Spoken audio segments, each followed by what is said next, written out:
You better not have plans this weekend, specifically on Saturday, because it is going to be an absolutely stacked schedule of League of Legends. Welcome to League Unlocked. My name's Eric. Thanks for joining us.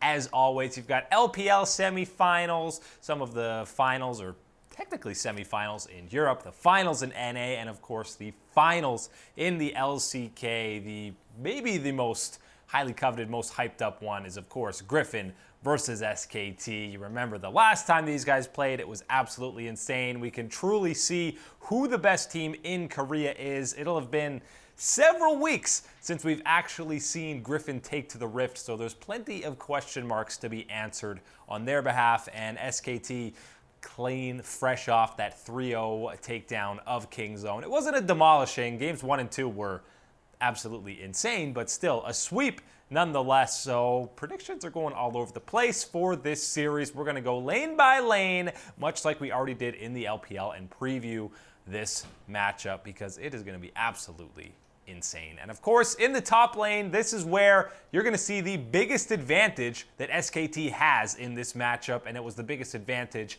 that we saw the first time these guys played. It's Khan versus Sword. Obviously, these guys are good buddies. You remember them saying last year when Khan was still on Kingzone, Sword was talking about cleaning your neck so that he can basically execute him and destroy him in that top lane matchup.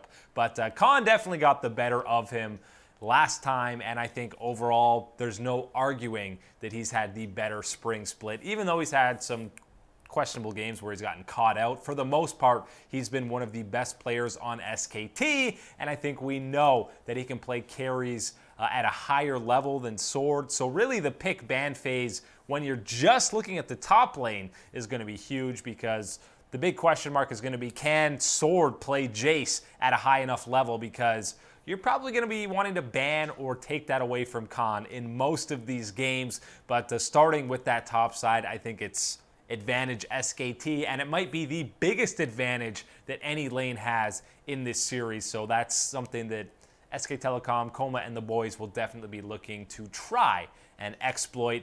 In the jungle, you have undoubtedly the two best junglers in the LCK, in Korea, in the world, wherever you want to say. They've been absolutely fantastic. Tarzan looked completely untouchable for the majority of the split, but slowly Clid was getting up there higher and higher, separating himself from the rest of the pack. That first blood percentage for both these guys, just take a moment to appreciate that. Both of them over 60%, and it's not like this is from 5 games or one series that they played. This is 35 plus games for each of these guys that they've played. To keep the first blood rate over 60% is absolutely insane. These guys are just so efficient with their ganks. They're almost always, at the very least, the bare minimum, burning a summoner from whatever lane they're visiting. I feel like the edge slightly still goes to Tarzan in this matchup just because of the incredible run that he's had, and he is clearly the most important member for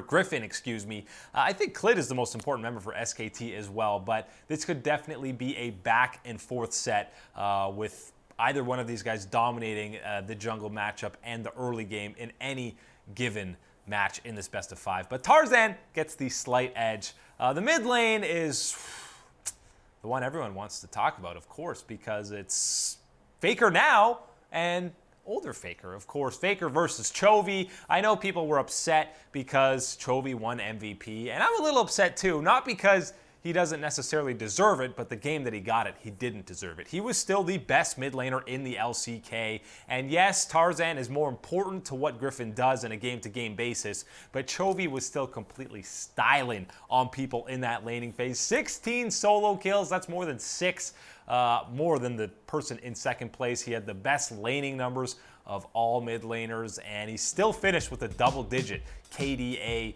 I mean, he was doing these outplays that people love to see that we saw from Faker during his prime, and Faker himself has said he's probably playing at about 70 to 80% of what he believes he should be capable of, and he hopes to get 30 to 40 more in the finals. Well, that's about 120%. So if we're seeing Faker perform at that level, then maybe Chovy is in trouble. But right now, I still feel like the edge, definitely laning phase, is going to Chovy. We're seeing Faker on Lissandra a lot, and we have seen him make some completely game-changing plays on the LeBlanc, on Akali against Kingzone. He had an incredible game in that third matchup where it was more the Faker we're accustomed to seeing. And he's still one of the best mid laners in the LCK. At the very worst, you're talking about him top 3. But I think he's right there behind Chovy. But for this series and right now in 2019 spring, I think you're giving the edge to Chovy in that matchup. But again, it's not nearly as big a disparity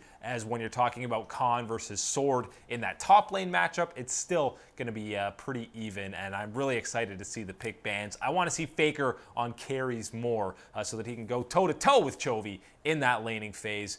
The bottom lane, Viper versus Chovy, or Viper versus Teddy, excuse me. Teddy, man, what a series he had against Kingzone. It was, whew.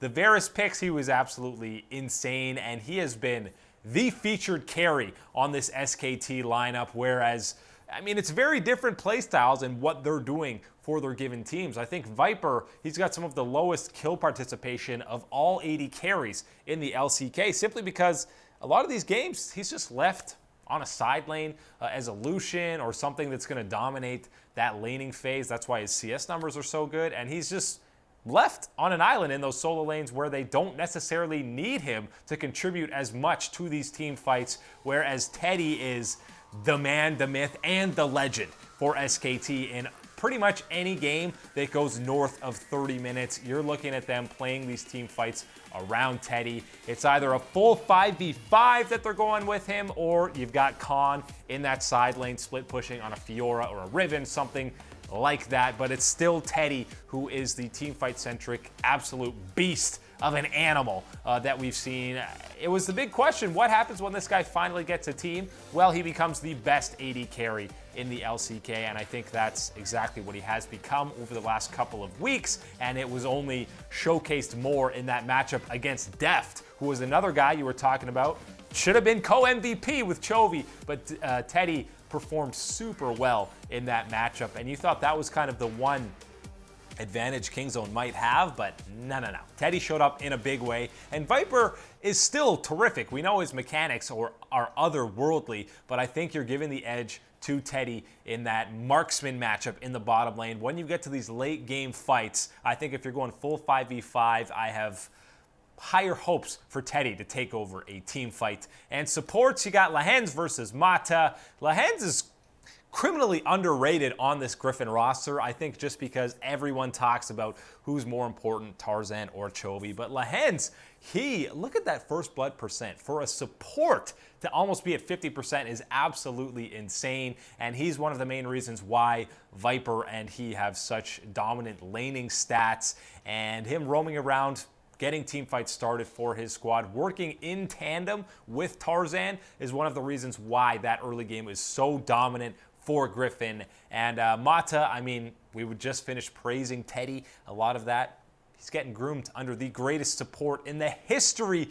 of the game. So yeah, he's gonna do pretty well. The laning phase is definitely not where SKT thrive in that bottom lane. So maybe Griffin can take some, Lucian Braum snowball advantages to just try and shut down Teddy, and I think that's a main win condition for them to try and slow down because I think late game SKT might be coming away just because of their communication has been on point lately, and Teddy, as I mentioned, is an absolute mammoth of a carry. But I would be shocked if this series didn't go to 5. I know there's a lot of question marks surrounding Griffin. Is this finally the time we see the beginning of a new era in the LCK? I think it's SKT going back to MSI, going to instill fear in everyone around the world. But this one's going to be a toss-up. I'm saying this is 50-50, but I give the slight edge to SKT. I think Klid steps up in a big way, and they ride the King Khan train to victory.